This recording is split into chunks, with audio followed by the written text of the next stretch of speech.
Oh, Anda akan terkejut. Bagaimana di mata Tuhan, Tuhan tidak menilai berdasarkan permukaan, Tuhan itu menilai hati.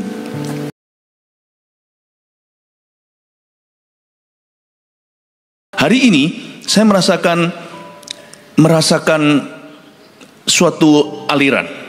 Dari sejak Natal tahun lalu sih, waktu kita rayakan 10 kali di rooftop sini, di Surabaya maksudnya, di mana-mana kita juga merayakannya. Tapi lalu setelah itu kita lanjutkan tanggal 26-nya di GMS Surabaya Timur, tempat baru. Nah, saya merasakan lawatan Tuhan, khususnya di ibadah keempat dan kelima, 2 ibadah terakhir penutupan Natal di Surabaya. Saya merasakan lawatan Tuhan, dan jemaat dilawat, tim PAW dilawat. Lalu waktu saya di ruang tunggu sebelum ibadah terakhir, Roh Kudus berbicara begini sama saya. Waktu itu saya kurang mengerti. I would like to give my people drink. Aku akan memberi umatku minum. Maksudnya apa? Kalau makan kan kita tahu itu firman. Kita mendapatkan makanan protein semua. Firman Tuhan yang benar-benar menjadi rema, secara dalam dijabarkan. Tapi saya merasakan kali ini ada sesuatu yang beda. I wanna give my people drink. Aku mau membuat mereka minum, memberi mereka minum. Saya ngerti, kita harus banyak dan tingkatkan puji-pujian kepada Tuhan. Mengawali tahun ini, mari kita sungguh-sungguh bukan hanya mendapatkan firman secara teori, tapi firman sebagai perjumpaan. Firman itu adalah Yesus, I am the Word. Bukan dalam bentuk pengetahuan belaka, tapi juga pengalaman. Oleh karena itu saya dedikasikan sepanjang hari ini sebagai minggu untuk memulai tahun baru. Mari kita mendekati Tuhan dalam roh puji-pujian. Sepanjang hari khotbah saya beda-beda seperti biasanya. Saya berikan judul pujilah Tuhan, hai jiwaku. Itu dia 1-5. Dan let's talk about praise and worship. Mari kita buka sama-sama sekarang di Mazmur pasal 22, bersemayam di atas puji-pujian. Ayat 1-6. Saya baca dulu ya ayat-ayatnya. Mazmur 22 ayat 1 sampai ayat 6. Allahku, mengapa kau tinggalkan aku? Itu judulnya di Alkitab kita. Untuk pemimpin biduan, menurut lagu Rusa di Kala Fajar, Mazmur Daud. Allahku, Allahku, mengapa engkau meninggalkan aku? Aku berseru, tetapi engkau tetap jauh dan tidak menolong aku. Allahku, aku berseru-seru pada waktu siang, tetapi engkau tidak menjawab. Dan pada waktu malam, tetapi tidak juga aku tenang. Padahal engkaulah yang kudus, yang bersemayam di atas puji-pujian orang Israel. Kepadamu nenek moyang kami percaya. Mereka percaya dan engkau meluputkan mereka. Kepadamu mereka berseru-seru dan mereka terluput. Kepadamu mereka percaya dan mereka tidak mendapat malu. Ini adalah ayat-ayat dari hati Daud. Mari kita sekarang membacanya dan mendapat pengertian yang baru. Jangan lupa judul yang saya berikan, bersemayam di atas puji-pujian. Dalam bahasa Inggrisnya, The Lord reigns upon the praises of His people. Bahwa Tuhan itu bertahta di atas puji-pujian umatnya. Tuhan itu bertahta di atas pujian. Untuk pemimpin biduan ayat pertama, menurut lagu Rusa di Kala Fajar, Mazmur Daud. Saya nggak ngerti ini artinya apa. Ini semua adalah terminologi musik. Kalau kita tidak paham musik mungkin kurang mengerti. Untuk pemimpin biduan, ini untuk pemimpin kur. Di mata Daud, kenapa Daud itu sangat-sangat dicinta sama Tuhan? Karena dia itu seorang pemuji. Dan di mata Daud, seluruh umat Israel itu adalah kur sorga. Dia nggak pernah merasa bahwa jemaat itu adalah penonton. Tidak ada dalam teologi dan doktrinnya. Makanya itu di Perjanjian Baru dikatakan Tuhan itu rindu memulihkan pondok Daud.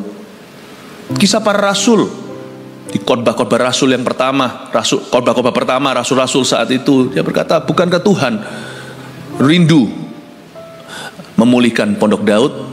Khususnya waktu mereka lagi meeting ini, mereka lagi rapat bersama gereja mula-mula, Kisah Para Rasul 15. Nanti di ibadah-ibadah terakhir saya sampaikan itu. Dia mau membangunkan kembali Pondok Daud. What is Pondok Daud? Dia mau membangunkan kembali kehidupan fellowship umat Tuhan dengan Allahnya. Dia ingin sekali supaya Tuhan dengan umatnya itu hubungannya hati ke hati, bukan cuman otak ke otak. Bukan sekedar pengetahuan, tapi juga perasaan.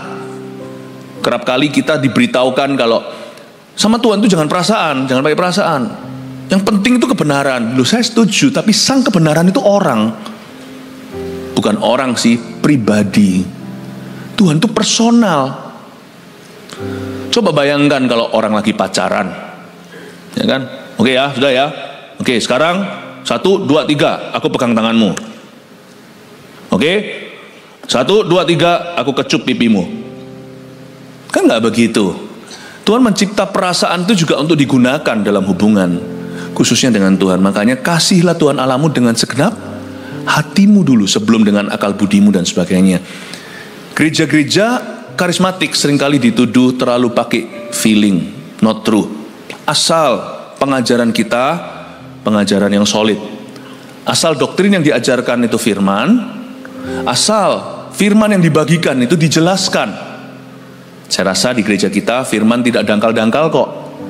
Firman diajarkan, real meat, daging tenan. Tapi jangan sampai kita menjadi orang Kristen atau gereja yang hanya word based, yang hanya berbasis firman dalam arti pengajaran, tapi juga berbasis firman dalam arti fellowship dengan Tuhan. Firman itu pribadi loh. I am the word. Seorang pribadi firman itu Yesus Kristus. Jangan menjadi orang Farisi dan ahli Taurat. Bagi Daud, pemimpin biduan, dia mikirkan kalau seluruh umat itu semuanya adalah penyembah, bukan penyanyi ya. Nyembah perlu pakai nyanyi sih, tapi nggak tentu kita semua singer nih. Suara kita mungkin pas-pasan. Sana ada kunci A, kunci G, kunci D, kunciku kunci stang. Nggak apa-apa. Tidak mengurangi makna bahwa kau adalah seorang penyembah.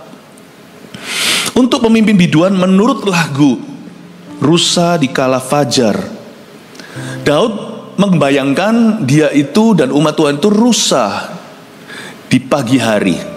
Rusa pagi hari keluar itu mau minum. Oh, now I see, aku ngerti. I wanna give my people drink. Seperti rusa rindu sungaimu jiwaku, rindu engkau. Kaulah Tuhan hasrat hatiku, ku rindu menyembahmu. Kalau pagi gini suara belum keluar, sungguhan suara saya pun belum bangun. Tapi gak apa-apa, latihan dulu yuk. Seperti rusa rindu sungaimu, rindu engkau. Kaulah, semua harus nyanyi ya. Kaulah Tuhan hasrat hatiku, ku rindu agak naik ke atas ya, siap-siap tarik suara. Engkau, engkau kekuatan dan perisaiku, kepadamu rohku berserah. Kaulah Tuhan, kaulah Tuhan hasrat hatiku, ku rindu Lagu ini sebenarnya dari Inggris diterjemahkan. Inggrisnya gini: As the deer panted for the waters of my soul, longeth after thee. Gak apa-apa, gak usah terlalu terlalu, Inggrisnya Indonesia juga gak apa-apa. You alone are my hearts, gak apa-apa. Desire and I long, gak apa-apa, ikut nyanyi. To worship you dear. Naik ke atas. You alone are my strength, my shield. To you alone may my spirit yield. Like you alone are my heart's desire and I long to worship. Bahasa Indonesianya punya satu kelebihan, bahasa Inggrisnya nggak ada. Indonesia ditambah gini. Yesus, Yesus, kau berarti bagiku.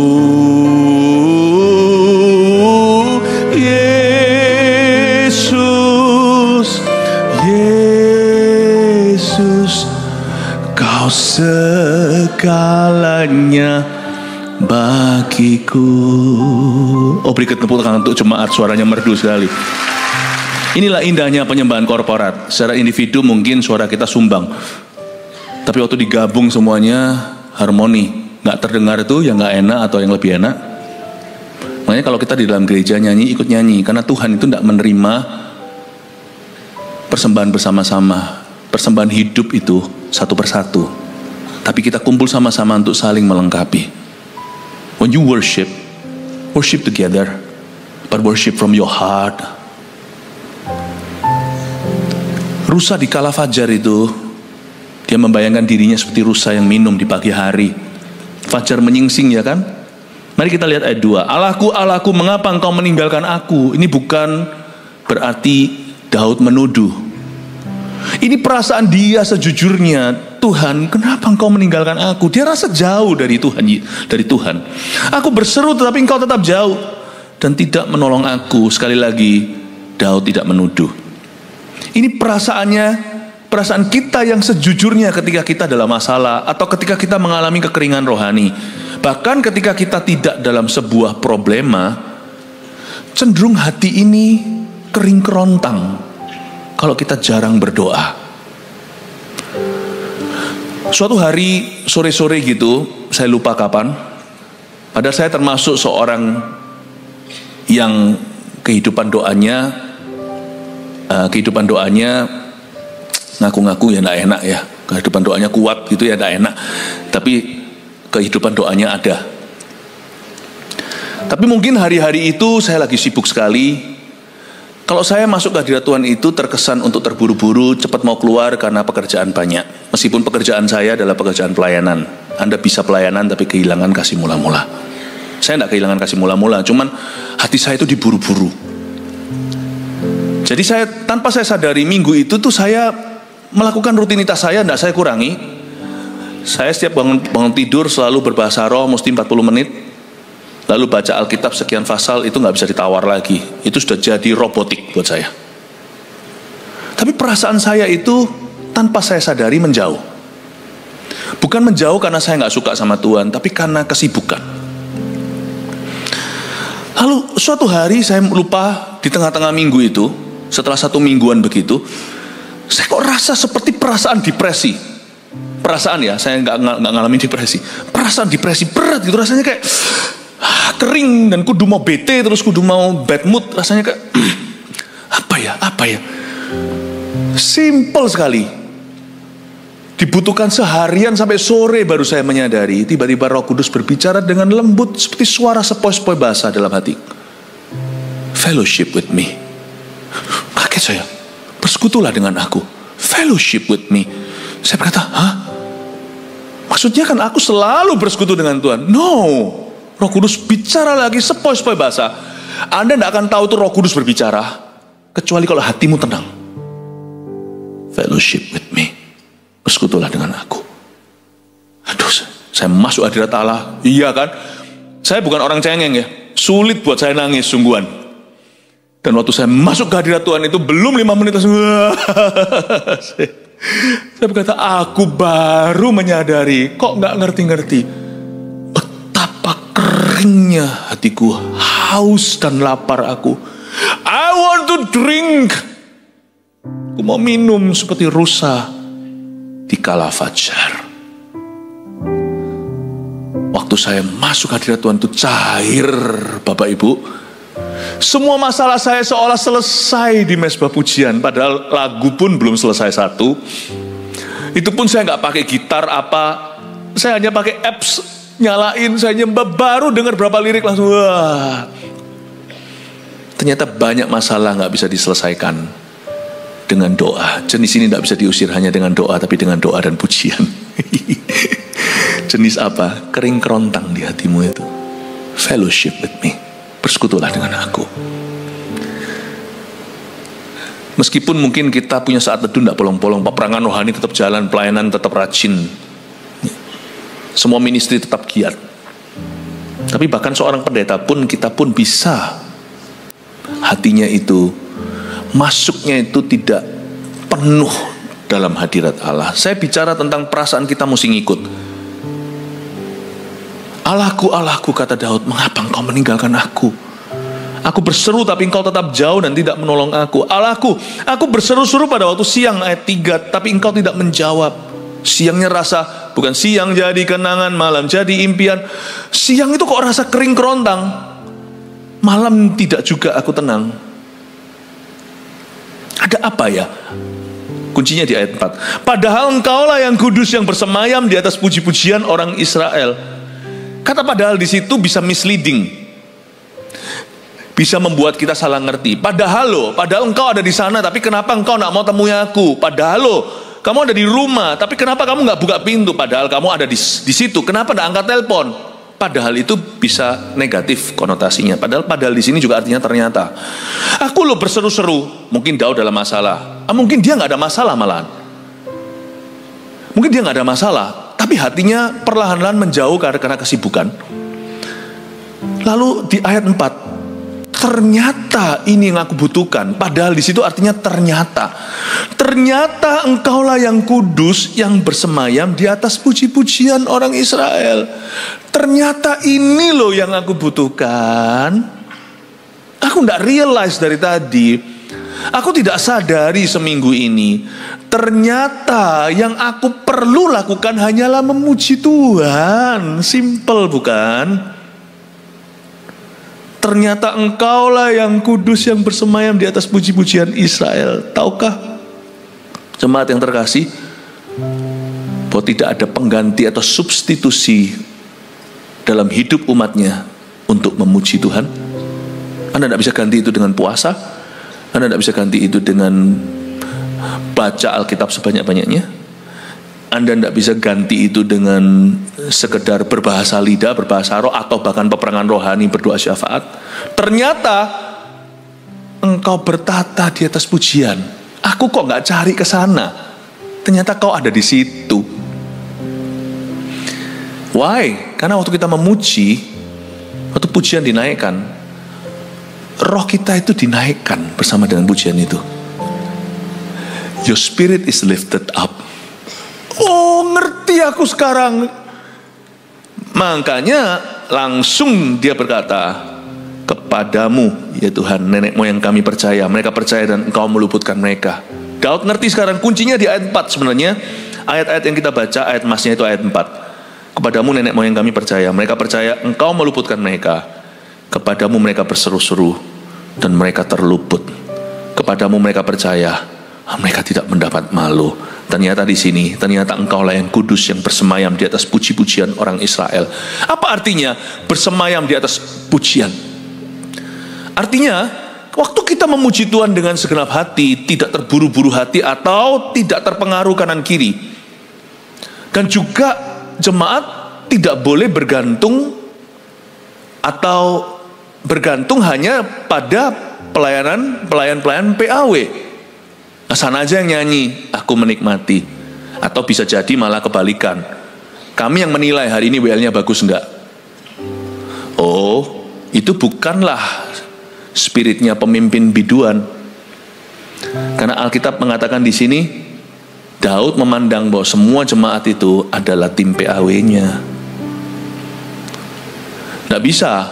Oh, gereja, wah kalau semuanya di GMS ini itu PAW-nya timnya begitu, kalau di GMS itu, lalu mulai banding-banding, siapa yang mengangkatmu dan mengangkat aku jadi hakim atas pelayan-pelayan pujian. Pujian itu bagus bukan karena musisinya, pujian itu bagus karena jemaatnya tulus. Anda jangan kaget ya, bentuk konser pun nggak tentu hari itu pujiannya itu A+ di mata Tuhan. Itu tergantung orang-orangnya, tergantung jemaat. Kalau jemaat hatinya golden atau emas, itu Tuhan senang. Bahkan mungkin musiknya hanyalah akustik, pas-pasan, cuma satu gitar senar. Oh, Anda akan terkejut. Bagaimana di mata Tuhan, Tuhan tidak menilai berdasarkan permukaan, Tuhan itu menilai hati. Saya jadi ingat suatu hari saya berada di sebuah negara. Saya nggak bisa ngomong negara mana karena ini sensitif. Saya ngalami seperti yang dialami oleh rasul-rasul di Kisah Para Rasul. Dipersiapkan tempat untuk saya dikerek ke bawah jikalau tiba-tiba digerebek. Saya dikerek dari atas. Persis saya jadi merasa, wow Tuhan, aku ini siapa bisa ngalami seperti kejadian di Alkitab.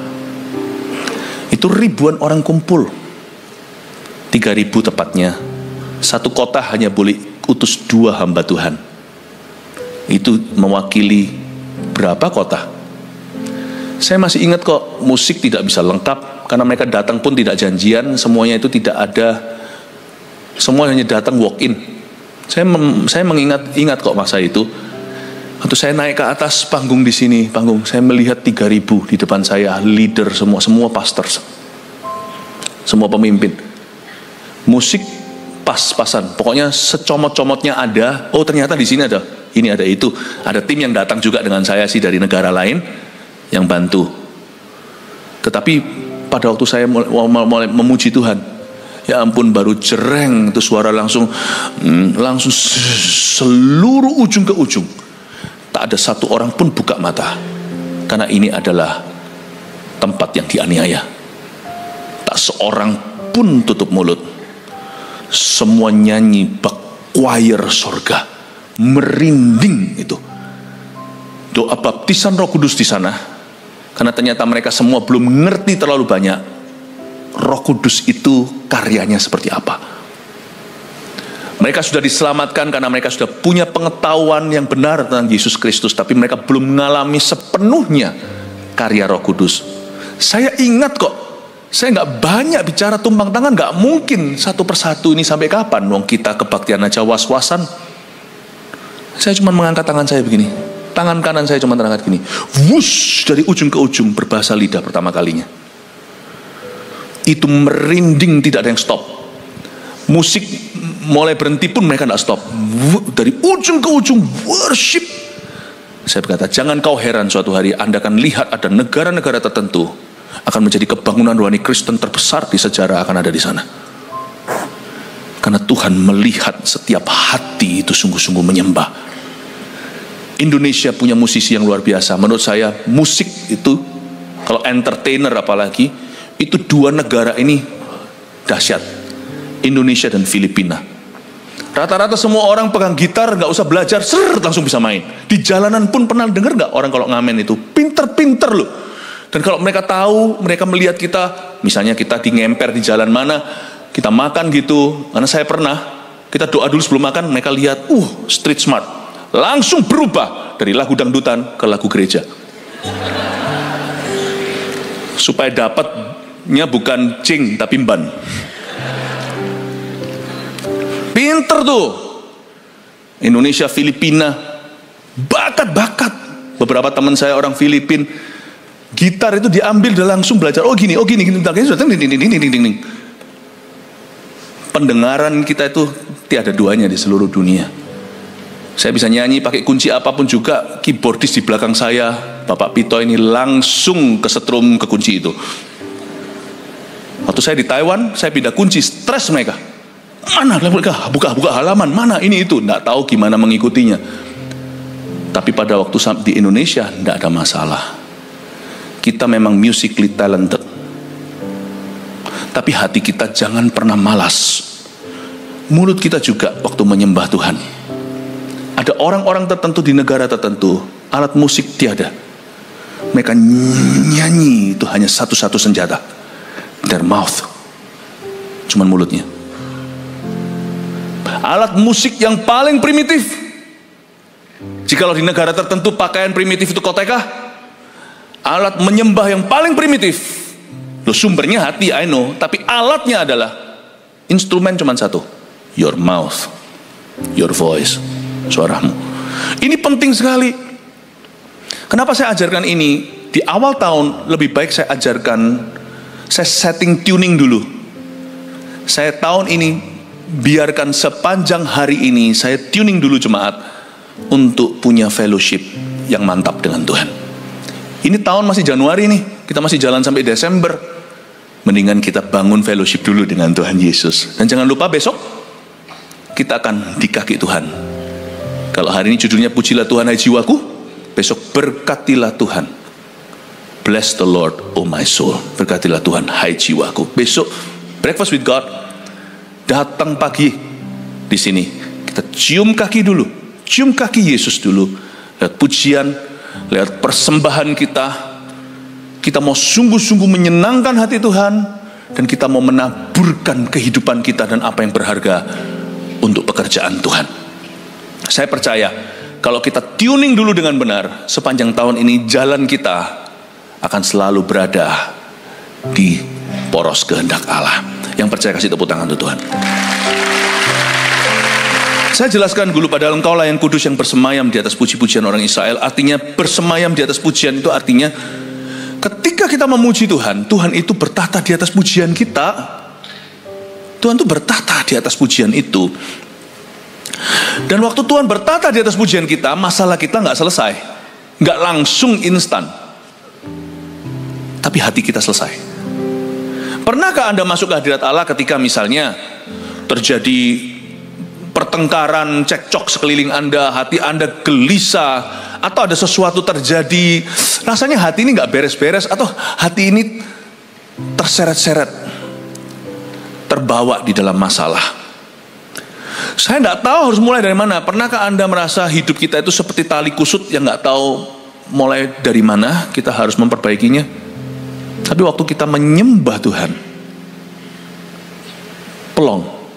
Satu bahasa ini, orang Indonesia paling hebat sama bahasa. Mau jelaskan macam-macam, orang Indonesia cuma bilang pelong, sudah langsung ngerti kita. Hati itu pelong. Ini bukan feeling ya. Kalau feeling, mau jujur loh, sebelum masuk hadirat Allah, feelingku gelisah kok. Feelingku itu kacau. Kenapa waktu masuk hadirat Tuhan, pelong? Itu bukan feeling.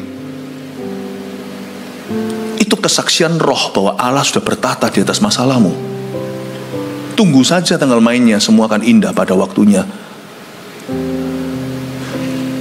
Itu yang disebut dengan Allah bertahta di atas pujian umatnya. Itu bukan hanya atas pujian umatnya dia bersemayam, tapi atas sang pemuji dia bertahta.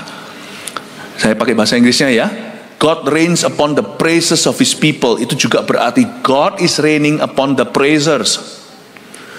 Bukan hanya Allah bertahta di atas puji-pujian umatnya, tapi juga berarti Allah bertahta atas sang pemuji atau sang pemuja. When God reigns upon you, waktu Tuhan bertahta di atas sang pemuji, sang pemuja, yaitu Anda dan saya, percayalah, dia yang ambil alih masalahmu. Dia yang take control, dia yang pegang kendali. Kalau Tuhan bertahta di atas kita, dia mengadopsi segala sesuatu. Berkatku adalah dari Tuhan, kutukku, saya yakin sekarang di tangan Tuhan. Tuhan sanggup mengubahkannya. Waktu Tuhan bertahta di atas hidup saya, Tuhan juga mengadopsi masalah saya. Meskipun dalam menanggulangi masalah itu solusinya selalu melibatkan saya. Jangan suruh Tuhan bekerja sendiri, karena Tuhan itu bekerja sama. Roma 8, Tuhan bekerja sama dalam segala perkara, mendatangkan kebaikan bagi orang-orang yang terlebih dahulu mengasihi dia. Orang yang memuji dia, mengasihi dia.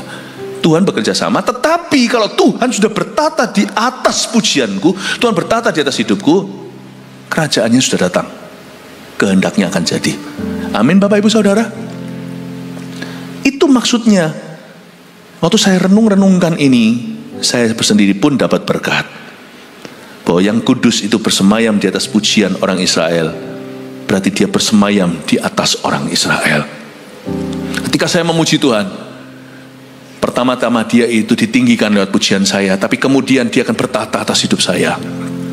Saya boleh tenang. Itulah sebabnya, ini adalah penjelasan saya dari kata plong itu. Mengapa kita ngerasa plong tadi waktu masuk ngerasa bolong?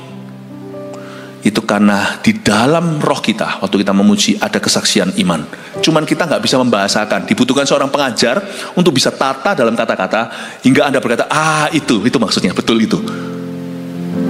Izinkan saya taruh dalam kalimat yang mudah dicerna. Pelongmu waktu masuk ke hadirat Allah itu karena ada kesaksian roh di dalam dirimu. Everything will be alright, my friend, kata Tuhan. Semuanya akan baik-baik saja. Semua akan indah pada waktunya. Itulah sebabnya seorang pemazmur berkata, hai jiwaku pujilah Tuhan. Bahkan dibuat satu lagu lama, tenang teduh dalam kasih-Nya Tuhan. Hai jiwaku pujilah Tuhan, percayalah semua indah pada waktunya. Akan ada kesaksian iman di dalam dirimu. It is well with your soul. Semua segala sesuatu akan kubuat baik pada waktunya. Amin Bapak Ibu Saudara. Itu maksudnya memuji Tuhan. Jadi saya sarankan, pakailah, dengungkanlah lidah bibirmu untuk memuji Tuhan. Itu bukan suatu turnamen nyanyi, tapi itu sebuah kesempatan untuk meninggikan Tuhan lewat puji-pujian yang disengaja. Saya dorong Anda punya kebiasaan ini setiap hari. Dengar lagu-lagu Kristen, dengar lagu-lagu worship waktu Anda kerja, atau waktu Anda sedang berdoa. Terutama kalau Anda merasa Anda tidak bisa musik, nyanyi juga nggak bagus, nggak akan ada yang mengkritikmu, sebab Tuhan tidak akan mengkritik Anda. Tapi Tuhan bertata di atas pujian umatnya yang bisa nyanyi maupun yang tidak bisa menyanyi. Belajar untuk menyanyi. Tahukah Anda sadari bahwa satu-satunya makhluk hidup yang bisa nyanyi itu cuma orang? Loh, burung bisa loh. Burung itu sebenarnya berkicau, cuman imajinasi kita aja mereka nyanyi. Itu bukan nyanyi. Yang bisa nada-nada nyanyi itu cuman manusia. Hewan bisa mengeluarkan suara dan itu pun dianggap pujian kepada penciptanya. Yang bisa nyanyi hanya kita. Kenapa Tuhan ciptakan mulut kita bisa nyanyi sekalipun suara kita semuanya gak merdu? Karena Tuhan mau kita nyanyi untuk Dia. Pakai mulutmu, jangan untuk mengeluh. Pakai mulutmu untuk memuji.